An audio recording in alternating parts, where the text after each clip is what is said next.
court has just made a ruling on a case that we've been following for you from the very beginning. Imagine the temerity of going to somebody's funeral that you don't even know and screaming obscenities. And now imagine the person that you're screaming at is the father of a dead Marine.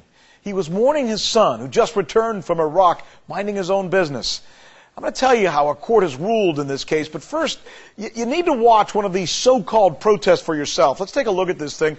We can put it up on the wall and you'll see it. There it is. Go ahead and take it. Now, these demonstrators are members of the Westboro Baptist Church in Topeka, Kansas. They've been showing up at funerals all over the country with signs that say, thank God for dead soldiers, and blaming gays for the Iraq War and somehow mixing them up with the soldiers. Finally, a father decided he'd had enough. He fought back, and just a little while ago, a jury awarded him nearly $11 million in damages for his efforts. The Marine's dad is Albert Schneider. He's good enough to join us now exclusively. First of all, thank you for being with us. Thank you for your son's service, and our condolences to you. Thank you, Rick. What did you think when these guys suddenly showed up at your son's funeral? Well, I didn't think there was anybody in the world that would do that to somebody else, especially somebody labeling themselves as a church. It was just, you know, the day of the funeral, I tried to focus on my son, and that's where the main focus was. Oh, I can only imagine. Did you think to go after him? And I'm telling you, you would have been excused if you had. No, I didn't, but a lot of my friends and family did. So, was there a confrontation? No, there was no confrontations. Everything went off peaceful as far as the funeral went. But you were hurt, I imagine. I mean, deeply. Yes, very much. I mean, it's hard enough burying a 20-year-old son, much less having to deal with something like this. I mean, a lot of people don't think, when your children are in the military, my son was killed, you have 2 Marines come tell you at your door at 9 o'clock at night, and you wait for the body to come back. You don't know if you're even going to be able to see your son's body, and then to have to go through something like this, it was enough. And God bless you. What did they do? What did you see? I mean, explain to us as much as you possibly can to make us understand what they were actually doing there. Basically, what they were doing, Rick, was they were carrying signs that said, "Thank God for dead soldiers. Thank God for IEDs. You're in hell. Just Semper Fi fag." I mean, just really vile things. Apparently, their whole issue is against gays.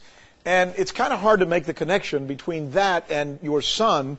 Do you get it? Do you get them? Do you get their protest at all? No, I don't. I don't understand. You know, these troops that are coming back,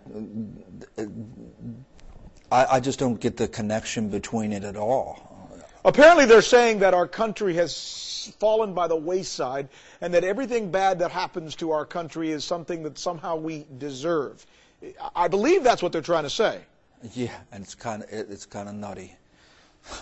And your question, I imagine, to them with, look, fine, whatever you want to believe is fine, but leave me and my son out of this, right? Well, that's right, and it's not only that. It's my son had a lot of friends in the military and all, and you know, I thought about this lawsuit for 2-3 months before I even decided to do it, and you know, I kept thinking, what would my son do if one of his friends had been in our situation and their parents? I don't want to see another parent go through it. It's hard enough burying a child, much less having to deal with something like this. I understand that you shed a tear today when you heard the award at this court case. There's been many tears shed, Rick. Most of them from my son, though. And I knew, you know, the whole time I was on every day in court, I would just think of Matt and have him on my mind and know that he was watching out for me. I should share with you that we've reached out to the other side. Mr. Phelps, who, as you know, is the founder of this church, they had a sign up, and I'd like to get your reaction to this. They had a sign up at their church today. It said, "Our message is thank God for the 10.9, referring to the almost $11 million that's been awarded against them and to you. By that mechanism, the entire world will look over and see that America is doomed, and that in doomed America, there is no such thing as religious liberty." Your reaction? Well, first of all, I don't know if I'd even consider them a religious community. I mean, all they talk about, I sat in this courtroom for a week and a half, and all I heard these people talk about was the bad from the Bible. Not one thing good.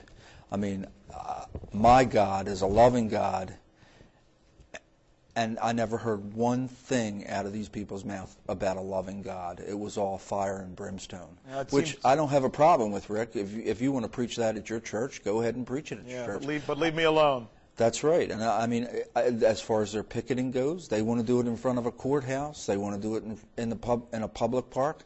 I could care less. But they're not going to, I couldn't let them get away with doing this to our military. Well, we're going to be talking to him in just a little bit. Albert Schneider, you fought a good fight. I mean, what better fight can you have than one for your own son? Wow. Thanks for being with us. I appreciate it. You're welcome, Rick.